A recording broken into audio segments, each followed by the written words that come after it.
So it's been a year since we acquired our Xbox Series S and the PS5. Has anything changed much since then? Hi, my name is Amy Vishwanatha and you're watching Techie Housewife.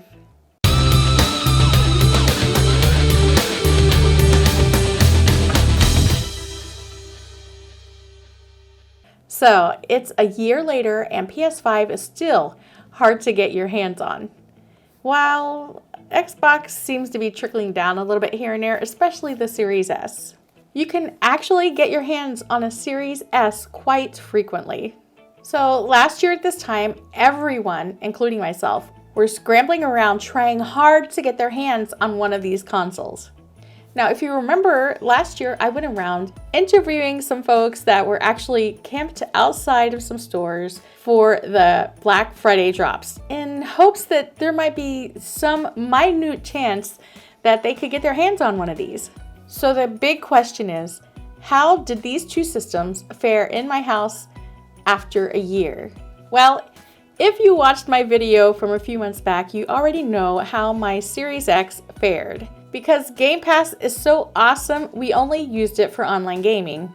And after a few weeks, we realized it was probably better for us just to use a Series S and let somebody use the Series X that really wanted it. So as you may have guessed, Series S fares very well in this house, especially compared, and I hate to say this, to the PS5, which has gotten very little love in this house over the past year, which actually came somewhat as a surprise to us during the first few months. And that was mainly due to that apart from a good game here and there really wasn't a whole lot of excitement or anything happening with the games that we like to play coming from PlayStation. Unlike Xbox, where we can basically just casually pick up and play at any time, where there's hundreds of games available and even brand new releases on the date of release. Here's a small example. Microsoft just recently dropped Forza Horizon 5, brand new, and we didn't have to do anything except click a couple of buttons and play, of course. It was that simple. And when a AAA game drops, it's there easily at your fingertips. As a matter of fact, while watching the Xbox presentation during E3, they were naming games like Halo, for example, and saying available on Game Pass on the day of release. And they kept saying it.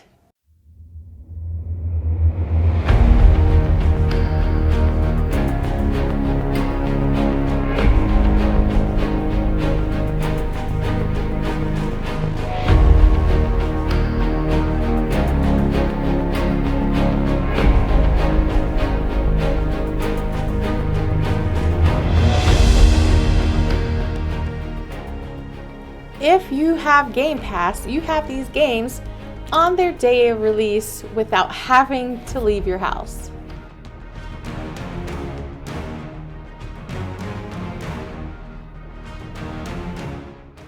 Now, as much as I love PlayStation, I found myself making the comment, Microsoft is mopping the floor with PlayStation.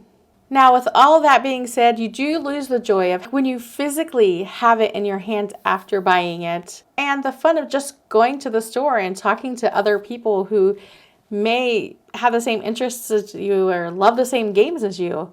That's all part of the fun. You know, actually getting out of the house and letting the sun actually hit your face.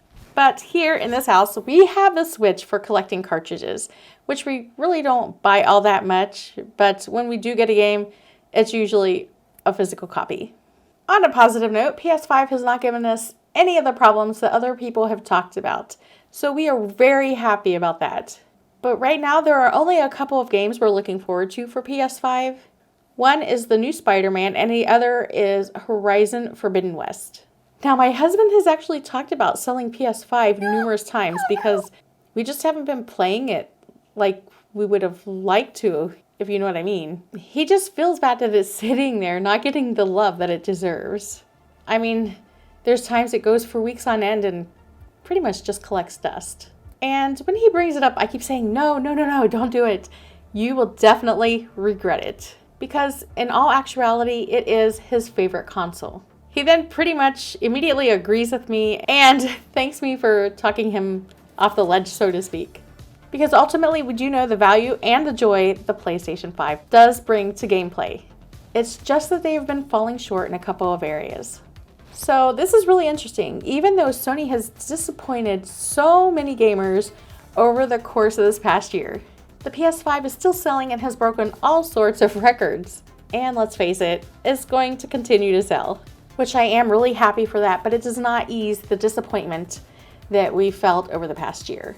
I mean, Microsoft totally gets it, and I'm surprised that PlayStation hasn't. But then again, maybe they don't feel the need to since their consoles are just still selling and they're so hard to get and people still want them really bad. I honestly don't think they really have any incentive to do that. I did do a video a couple months back talking about these two consoles in our house when it comes to playtime. And guess what? Game Pass is still playing a huge part when it comes to which console is getting the most love here. Sony, I said it before and I will say it again. Get your act together and bring something up like Game Pass Ultimate. Not even the same, just something more than what you are doing right now. Because at some point, it's going to come back and bite you in the butt. You're biting my butt! And making that change would make PS5 even more awesome and appealing than it already is. And honestly, we miss playing it. But there's just nothing drawing us to do that at this moment. So how about you guys? What do you feel about this? Have you been disappointed over the past year because of PS5? Have you been playing more Xbox over the past year? I'm really curious to know if you guys have had the same experiences I have. That is all I have for today. Thank you for watching. If you could share this with your friends, I would greatly appreciate it. And as always, have a game-tastic day.